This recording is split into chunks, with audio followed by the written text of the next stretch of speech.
साहसिक जंगल की गुप्त सुरंग। कहानी शुरू होती है एक छोटे से गांव से, जहां अमन और उसकी छोटी बहन सिया रहते थे। दोनों भाई बहन हमेशा नए रोमांच की तलाश में रहते थे।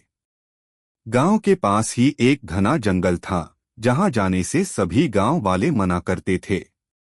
कहते हैं कि वहां एक रहस्यमयी सुरंग है, जो कभी वापस नहीं लौटने वाले यात्रियों से जुड़ी हुई है। अमन और सिया को यह बात हमेशा आकर्षित करती थी। एक दिन दोनों ने फैसला किया कि वो इस जंगल में जाकर उस सुरंग का रहस्य जानेंगे। सिया थोड़ा घबराई हुई थी, परंतु अमन ने उसे हिम्मत दिलाई, यह हमारी जिंदगी का सबसे बड़ा रोमांच होगा। चलो चलते हैं। सुबह सुबह दोनों जंगल की ओर निकल पड़े। जंगल के अंदर का माहौल बेहद डरावना था। ऊंचे ऊंचे पेड़, अजीब आवाजें और धुंध से ढका माहौल दोनों को थोड़ी देर के लिए हिला जरूर देता था, लेकिन अमन साहसिक जंगल की गुप्त सुरंग। कहानी शुरू होती है एक छोटे से गांव से, जहां अमन और उसकी छोटी बहन सिया रहते थे। दोनों भाई बहन हमेशा नए रोमांच की तलाश में रहते थे। गांव के पास ही एक घना जंगल था, जहां जाने से सभी गांव वाले मना करते थे। कहते हैं कि वहां एक रहस्यमयी सुरंग है, जो कभी वापस नहीं लौटने वाले यात्रियों से जुड़ी हुई है। अमन और सिया को यह बात हमेशा आकर्षित करती थी। एक दिन दोनों ने फैसला किया कि वो इस जंगल में जाकर उस सुरंग का रहस्य जानेंगे। सिया थोड़ा घबराई हुई थी, परंतु अमन ने उसे हिम्मत दिलाई, यह हमारी जिंदगी का सबसे बड़ा रोमांच होगा। चलो चलते हैं। सुबह सुबह दोनों जंगल की ओर निकल पड़े। जंगल के अंदर का माहौल बेहद डरावना था। ऊंचे ऊंचे पेड़, अजीब आवाजें और धुंध से ढका माहौल दोनों को थोड़ी देर के लिए हिला जरूर देता था, लेकिन अमन और सिया ने अपना मन बना लिया था कि वो वापस नहीं लौटेंगे बिना सुरंग का राज जाने।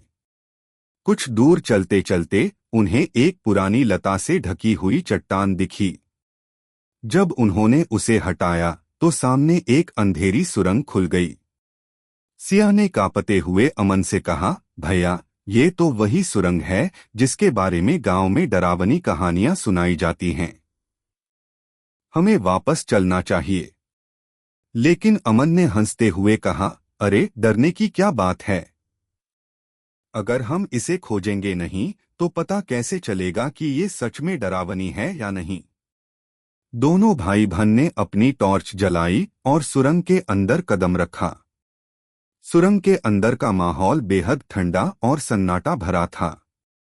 दोनों के कदमों की आवाज गूंज रही थी और हर कदम के साथ सिया का दिल जोर से धड़क रहा था। थोड़ी देर बाद उन्हें सुरंग के अंदर एक बड़ा कमरा मिला। कमरे की दीवारों पर प्राचीन चित्र बने हुए थे, जो एक खजाने की कहानी बयां कर रहे थे। सिया ने उत्सुकता से दीवारों को देखते हुए कहा, भैया, ये तो खजाने की निशानी है। क्या हमें यहाँ कोई खजाना मिलेगा?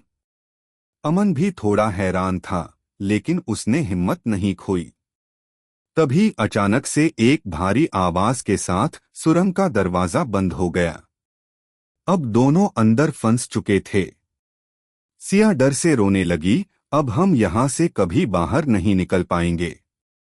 अमन ने सिया को दिलासा देते हुए कहा, डरो मत, हम जरूर कोई रास्ता ढूंढ निकालेंगे। दोनों ने मिलकर सुरंग के अंदर और गहराई में जाने का फैसला किया।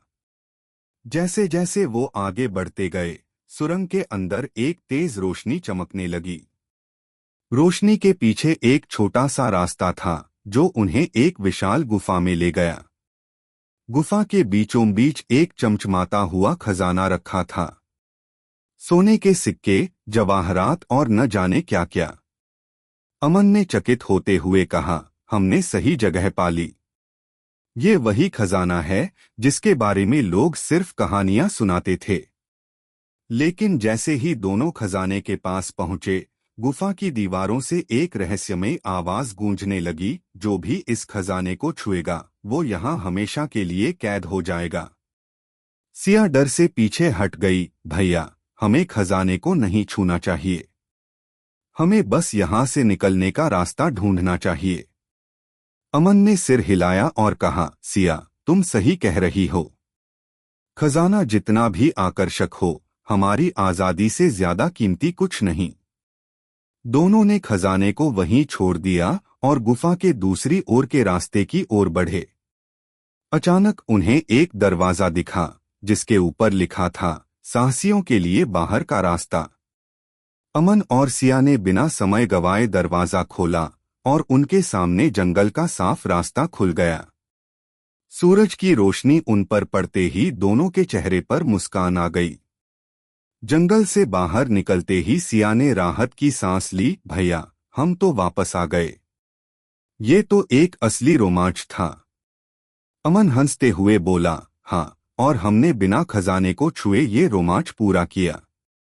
दोनों खुशी खुशी घर लौट आए और गांव वालों को अपनी साहसिक यात्रा की कहानी सुनाई। इस अनुभव ने उन्हें सिखाया कि असली खजाना साहस, एकता और समझदारी में होता है, न कि सिर्फ सोने चांदी में। अंत।